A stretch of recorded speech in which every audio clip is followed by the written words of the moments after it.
클립스를 따다가 엮었어요. 냇가에서 소녀가 아무리 기다려도 소녀는 나타나지 않았어요.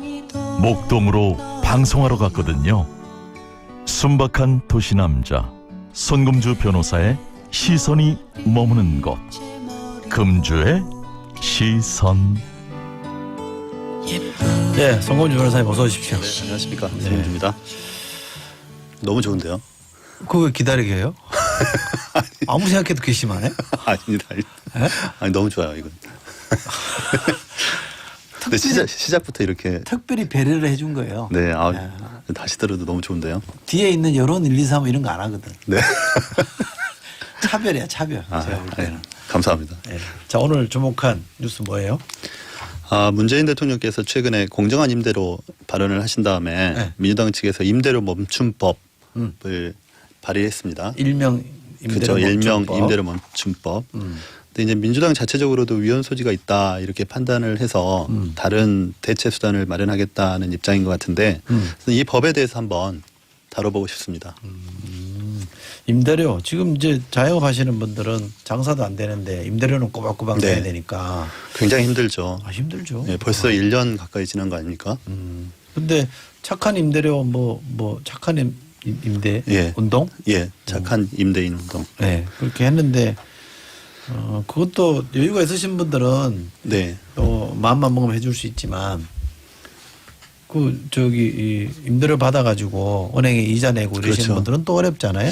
그러니까 대부분의 우리나라 임대인들이 그 소액, 그러니까 투자 개념으로 상가를 소유하시거든요. 근데 이제 소유하는 과정에서 금융 부담이 있죠. 대출을 받아서 하기 때문에 그런 부분에서 힘들고. 자, 그러면 지금 말씀 주신 임대료 멈춤법을 말씀하셨는데 민주당 내부에서조차 위헌 소지가 있다 이런 얘기가 나오면 이 법은 사실상 물 건너간 거 아니에요? 근데 이제 좀 더 법률적으로 검토를 하고 민주당이 입장 표명을 했으면 좋았을 텐데 일단 민주당이 이제 위헌 소지가 있다 이렇게 사실상 정리를 해버린 것 같아요. 그래서 당론으로 이렇게 아니면 당 정책으로 추진하기는 좀 어려운 상황인데 네. 기본적으로 이제 집합 금지 명령 또 집합 제한 명령이 정부를 통해서 내려졌을 때 네. 사실상 그 자영업자들은 장사를 못하거나 그렇죠. 아니면 반만 장사를 할 수 있는 셈이 되지 않습니까? 그렇죠. 그 피해에 대해서 누가 부담을 해야 되냐? 본인 잘못이 아닌데. 네, 그렇죠. 네. 정부가 네. 강제한 거니까. 네. 그러니까 공동체의 그런 안녕을 위해서 그렇죠. 그런 강제를 하는 거 아닙니까? 그래서 임차인이 그걸 다 부담하는 거는 좀 문제가 있는 거죠. 네, 그래서 그럼 임대인이 부담해야 되느냐에 대한 문제 제기가 있는데 임대인이 부담을 하도록 강제하는 거는 정부가 그거는 사적 자치 원칙에 반하고 또 재산권, 사유재산권을 침해하는 거라서 우리 헌법 원리에 반한다. 이렇게 정리를 할 수는 있거든요. 근데 이제 이런 위기 상황이 있을 때 적어도 법률에 의해서는 그러니까 국회가 만든 법률에 의해서는 국민의 기본권이 일정 부분 제한될 수 있기 때문에 그 재산권에 대한 본질적인 침해까지는 아니라면 일부 허용도 될 수 있다는 반대 논의도 있습니다. 그러니까 이게 꼭 위헌으로만 보는 필요는 없다. 네, 저는 이런 그렇게 얘기잖아요? 생각합니다. 근데 지금 말씀 중에 임대인의 재산권을 침해하면 안 된다 이랬는데 네. 정부는 자영업자의 영업권을 침해했잖아요. 그렇죠. 그럼 영업권은 침해해도 되고 재산권은 침해 못해요? 그러니까 정부가 영업의 자유를 제한을 했지 않습니까? 네. 근데 이제 영업권보다는 그 어떤 물권적인 사유재산권이 더 위에 있다 이렇게 볼 수 있는 거죠. 근데 기본적으로 영업권을 제한한 주체가 누구냐? 근데 정부란 말이에요. 영업권도 일종의 재산권으로 볼 그렇죠. 수 없어요? 영업권도 이제 재산권인데 그러니까. 이제 임차인으로서 영업을 할 수 있는 권리 아닙니까? 네. 근데 이제 그 영업권의 기반이 되는 임대인과 임차인과의 권리 관계는 사실은 그거는 사적인 계약 관계이기 때문에 그 계약 관계에 직접 정부가 개입해 가지고 임대인 너는 얼마만큼 손해 보고 임차인 너는 얼마만큼 손해 봐라. 이렇게 법으로 강제할 수 있느냐. 이거는 우리 그 자유시장 경제 그런 원리에 반한다. 이런 주장인 것 같습니다. 그럼 그 주장이 있다는 거잖아요? 네, 네. 그러니까 본질적으로 침해하지 않는 범위 내에서 법률에 의해서 조정은 가능하다. 이렇게 우리가 결론을 내릴 수 있는데 그럼 어디까지가 본질적인 침해고 어디까지가 본질적이지 않은 침해냐 이 부분에 대해서 사회적인 공론이 필요한 겁니다. 이 법에 의하면 민주당이 이동주 의원이 낸 법안인데 네, 네. 이 법안에 의하면 임대인에게 희생을 전가한다. 네. 이런 논리가 있던데 그건 어떻게 보세요? 그렇죠. 그러니까 임대인의 원래 계약상 받을 것이 예상된 임대인의 임대료를 못 받도록 강제하는 거니까 그거는 임대인의 권리를 제한하는 것 아니냐 법이 직접 제한하는 문제가 아니냐 이런 거죠. 그러니까 근데 이제 공동체 구성원으로서 임대인, 임차인 모두 부담해야 되는 것 아니냐 이런 분담. 주장, 분담해야 되는 것 아니냐 이런 주장을 충분히 할 수 있는 거죠 사실은.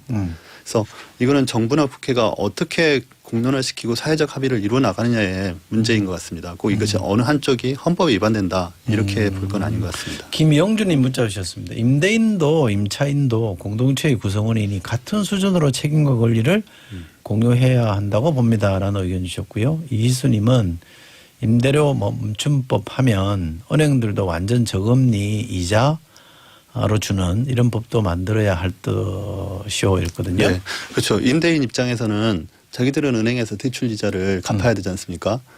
그 대출 이자를 갚는 그 기반이 임대료에서 받아가지고 은행에 대출 이자를 갚는단 말이에요. 근데 임대료는 막아버리거나 반으로 깎아버리고 대출 이자는 그대로 부담해야 된다고 하면 실제 이제 영세한 임대인들 입장에서는 굉장히 어려운 상황에 처하기 때문에 이런 부분도 검토를 해야 된다고 생각합니다. 다른 나라 자본주의하고 있고 민주주의 국가인 다른 나라 예를 보면 어때요? 실질적으로 유럽이나 미국 이런 사회에서는 사실 임대료를 임대인이 부담하도록 하지는 못하고 있습니다.